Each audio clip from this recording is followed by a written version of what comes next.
Bonjour et bienvenue sur Swim Smart, le podcast qui t'aide à reprendre le contrôle de ta natation, de ton apprentissage, mais dans ta vraie vie. Moi c'est Théo, coach en natation, éducateur sportif et passionné de sport d'endurance. Et aujourd'hui, on va parler d'un retour. Pas juste d'une reprise de séance, pas juste d'un plongeon nostalgique, mais d'un vrai retour à l'eau. Parce que voilà, pour la première fois depuis 8 mois, je vais nager. Pour la première fois depuis 8 mois, je vais enfiler un maillot de bain pour retourner à la piscine. Et pour la première fois depuis 10 ans, je vais suivre un entraînement structuré avec un objectif natation clair. Pourquoi ? Parce que tu le sais sans doute si tu écoutes Swim Smart, tu ne le sais pas encore si tu es tout nouveau sur la chaîne et si c'est le cas, bienvenue. Mais je me suis inscrit à un swimrun. Et si je veux être prêt, je dois reprendre la natation sérieusement. Pas juste nager pour entretenir, nager pour progresser. Parce que, en 2026, tu le sais ou pas, je vais nager un swimrun. Et je découvre ce sport. On a parlé avec Mathieu Poulain, champion du monde de swimrun, de ce qu'est le swimrun. On a parlé avec Bertrand Soulier, podcasteur génial et sportif amateur d'exception. On a parlé de comment on découvre le swimrun, comment lui il l'a vécu. Et très vite, tu vas voir avec Marie, ma binôme d'aventure, comment on met ça en place, qu'est-ce qui nous intéresse et comment on planifie ça. Mais pour l'instant, il va falloir s'y remettre. Et c'est de ça dont je vais te parler, c'est de ça que je vais te parler aujourd'hui. De ce que ça change quand on reprend vraiment après longtemps. Des pièges à éviter, la frustration, le trop-plein d'envie, le manque de rythme, etc., etc. De comment je vais construire mon entraînement sans me cramer. Et du lancement d'un projet tout simple, mon carnet de nage. Et à la fin de l'épisode, je te parle aussi d'un concours. Dans un mois, je fais gagner 2 abonnements premium d'1 an. Un pour les abonnés au brief, Swim Smart, et un pour celles et ceux qui m'aident à construire Swim Smart. Je t'explique tout ça à la fin. Mais d'abord, laisse-moi t'emmener avec moi dans ce retour à l'eau. C'est parti.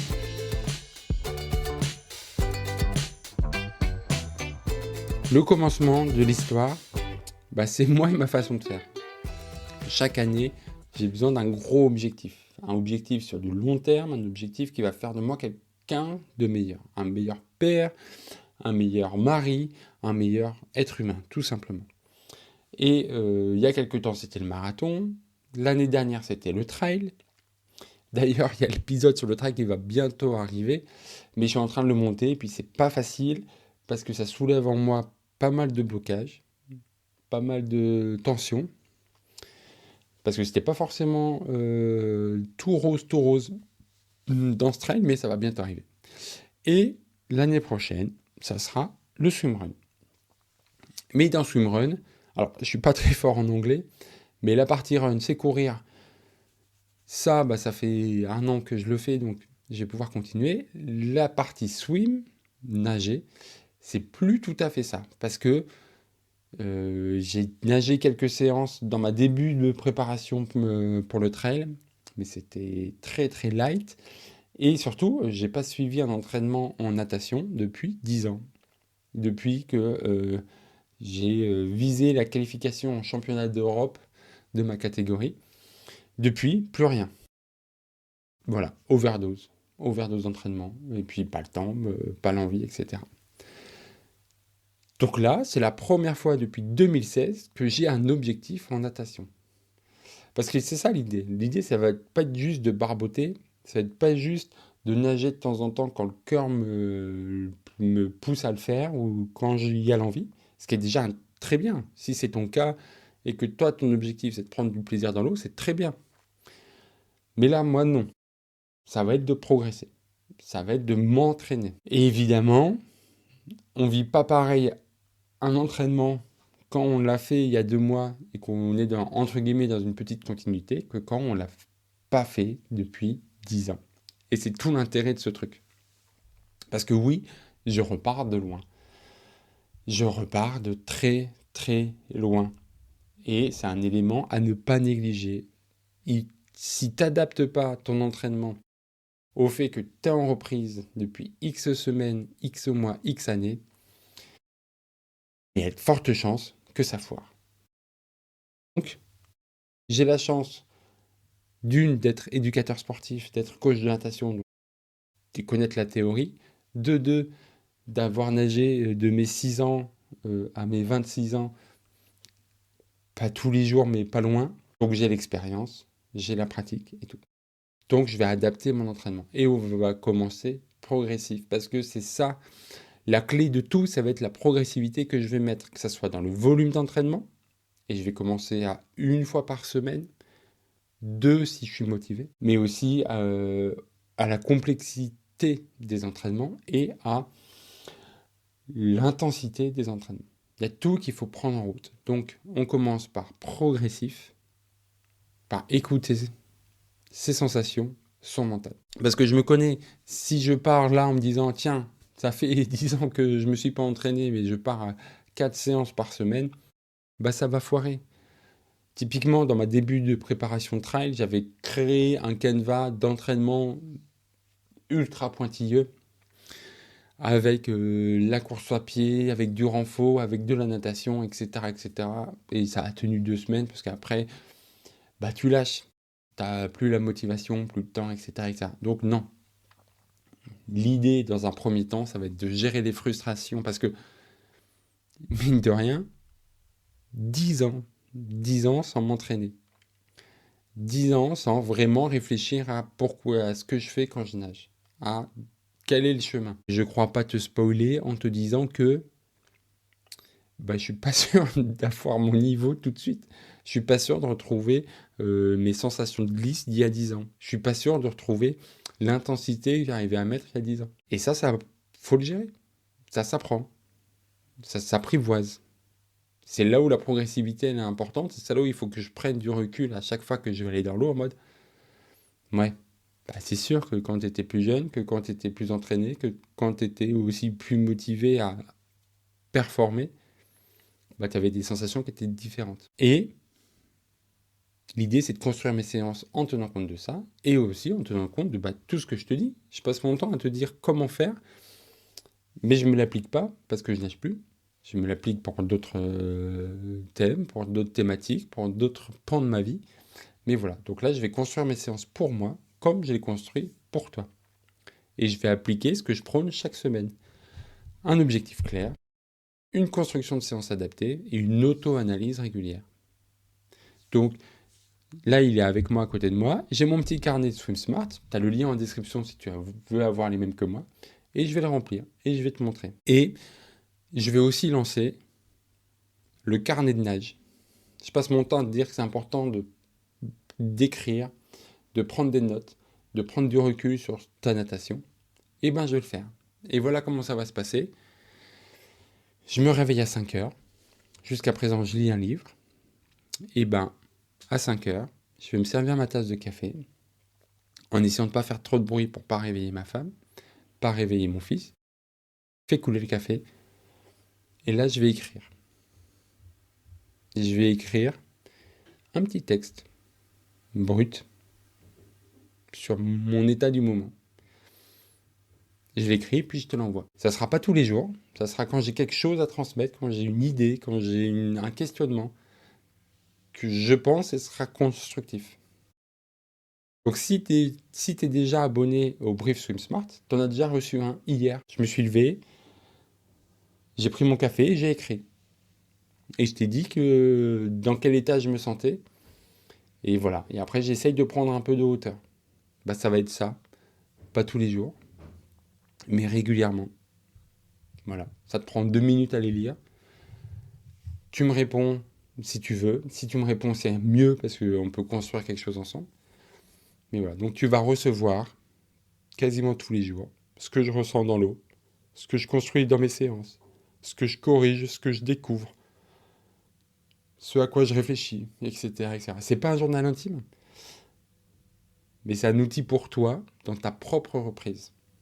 C'est aussi un outil pour moi, parce que de marquer, d'écrire, de partager, moi, ça permet aussi de me remettre en question, de réfléchir et d'essayer d'améliorer un peu tout ça, tout ce que je vais faire. Et c'est aussi un outil pour toi, tu vois.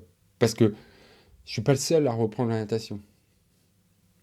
Bah, mes galères, autant que je te les partage et que tu puisses s'adapter, quoi.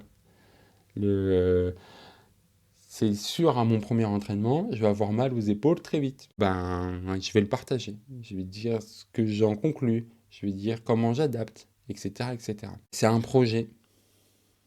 Voilà, je me dis, tiens, on va faire ça un mois. Et comme ce que je te dis, je fixe un objectif, je teste, j'analyse et j'ajuste. Si moi ça me plaît de faire ça, ben, je vais continuer. Si toi ça te plaît de le lire, ben on va continuer. Et si ça nous plaît pas, ben on arrête et on aura tenté. Et si on a tenté, ben on aura progressé. On aura appris des choses. Et c'est ça, Swim Smart en fait. C'est agir, observer et ajuster. Et je fais ça dans la vie de tous les jours avec ce podcast. J'agis, je teste un truc, j'observe ce que ça donne. Est-ce qu'il y a des bons retours? Est-ce qu'il y a plus d'écoute? Est-ce qu'il y a plus de téléchargements? Est-ce que ça te plaît? Est-ce que ça te déplaît? Et après, j'ajuste. Et c'est ce que je te dis de faire en natation. C'est ce que je te conseille de faire. C'est ce que moi, j'estime qui est important. Agir, être dans le mouvement. Le mouvement, c'est ça qui va emmener du progrès, des changements, des adaptations. Mais ces changements, ils sont là que si tu observes et que tu ajustes. Et c'est un test d'un mois pour une bonne simple raison que je t'explique tout de suite. Mais l'idée, voilà, de ce retour à l'eau, c'est que je sois pas dans mon coin. C'est de le faire avec toi. Parce que je sais que tu es peut-être toi aussi en train de vivre la même chose ou que tu hésites à le faire. Mais peut-être que tu reprends, que tu as envie d'un cap, tu as envie de progresser sans exploser. Alors inscris-toi au Brief Swim Smart, si ce n'est pas encore fait, et tu recevras mon carnet de nage gratuitement. Et en plus de mon carnet de nage, tu auras toujours le Brief Swim Smart qui te donne des conseils concrets directement applicables dans l'eau. Mais le carnet de nage, le premier mail, ça sera sans doute lundi. Je me réveille à 5 heures, je me fais couler un café et je t'écris. Et on part pour un mois parce que dans un mois, c'est le 11 novembre. Et le 11 novembre, bah, c'est mon anniversaire. Je vais avoir 37 ans. Et oui, je commence à vieillir, j'ai des cheveux blancs malheureusement et je mets de plus en plus souvent mes lunettes, mais c'est pas la question. Et pour mon anniversaire, bah, c'est moi qui te fais un cadeau. Et je vais te même faire 2 cadeaux. Et il y a 2 cadeaux à gagner, 2 abonnements d'un an à SwimSmart Premium. Tu te rappelles, c'est les entretiens, les interviews exclusives, pardon. C'est les entraînements audio guidés que tu glisses dans tes MP3, c'est des capsules techniques, c'est plus de concret, plus de conseils applicables, etc. etc. Donc tu as un an gratuit pour toi. Si tu es déjà abonné, bah, je prolonge ton abonnement d'un an, comme ça tu perds rien. Il y a 2 façons de le gagner. Soit tu t'inscris au Brief Swim Smart. Donc oui, tous ceux qui sont déjà inscrits, vous êtes déjà participants du concours. Et vous avez déjà la possibilité de gagner un an de contenu gratuit. Actuellement, on est 100. Donc vous avez une chance sur 100 de gagner. Et il y a une autre façon de gagner, si tu veux avoir encore plus de chances de gagner, il y aura un tirage au sort parmi celles et ceux qui m'aident à construire, en laissant un avis via le formulaire qui est en description ou que tu trouveras sur le site swimsmart.fr. Et si tu veux tomber directement dessus, tu fais swimsmart.fr/avis et tu vas directement tomber sur ce petit formulaire. Ça te prend 5 minutes. Tu me dis ce qui te plaît dans SwimSmart, ce que tu voudrais que j'améliore. Et voilà. Et ceux qui font cet effort, ça demande du temps, et, évidemment, ça te demande tes 2-3 minutes de temps. Alors, 2-3 minutes de temps, qu'est-ce que c'est? Voilà, la prochaine fois que tu vas faire caca, bah tu le fais. Tu as ton téléphone et puis c'est bon. Parce que ça m'aide à construire. Tes retours, soit ils sont super positifs et en plus ça me booste au niveau de la confiance. Et je vais pouvoir le diffuser, je vais pouvoir le montrer, je vais pouvoir faire un peu de pub dessus et le faire découvrir SwimSmart à encore plus de nageurs. Soit l'avis il est négatif, et déjà j'en suis désolé, mais surtout tu vas me donner des pistes pour pouvoir progresser. Donc dès que tu laisses un avis, que ce soit positif ou négatif, ça m'aide à construire, ça m'aide à faire grandir SwimSmart. Donc pour te remercier, il y aura un tirage au sort parmi ceux qui ont laissé un avis. Et rassure-toi, pour l'instant, il y a 2 avis qui ont été laissés. Et merci à vous 2 Sauf que dans les deux, il y en a un, c'est ma femme. Et désolé Audrey si tu apprends ça comme ça, mais tu ne participes pas au tirage au sort. Donc voilà. Donc si là, tout de suite, tu laisses un avis, tu as une chance sur deux d'être tiré au sort. Et en plus, tu m'aides. Voilà. Donc là, je te demande ton retour. Et moi, j'opère mon retour dans l'eau. Mais un retour, ça se fait jamais seul. Et vos retours, vos avis, vos messages, bah moi, ça m'aide. Ça m'aide à construire quelque chose d'utile, de plus juste, de plus fort. Et dernier rappel important, pendant tout le mois d'octobre en rose, je te rappelle que 20% de tous les revenus Swim Smart sont reversés à la Ligue contre le cancer dans le cadre d'Octobre Rose. Donc tu veux soutenir, progresser, t'engager, c'est le moment parfait. Donc je te souhaite une bonne fin de journée. Si tu es comme moi, que tu reprends, bah dis-le moi, ça me ferait très plaisir de te lire et d'échanger avec toi sur nos douleurs, sur nos gaps, sur nos réussites. Mes derniers rappels, si tu reprends après beaucoup d'absence, sois indulgent, sois progressif et sois le maximum concentré à tes sensations. Et ça me fait penser qu'aujourd'hui, j'ai eu une visio avec quelqu'un de très réputé dans le milieu de l'apprentissage de la natation. C'est un peu le zizou de l'apprentissage. Et pour un futur épisode de podcast, il se déroulera l'enregistrement, si ça se fait, nulle part ailleurs qu'à la piscine qui a accueilli les Jeux Olympiques 2024. Et on était d'accord là-dessus sur le fait que le plus important, c'est les sensations. C'est ce qu'on ressent, ce qu'on vit. Donc continue de vivre des sensations dans l'eau. Nous, on se retrouve dès demain dans le Brief Swim Smart. Je te souhaite une bonne fin de journée. Salut!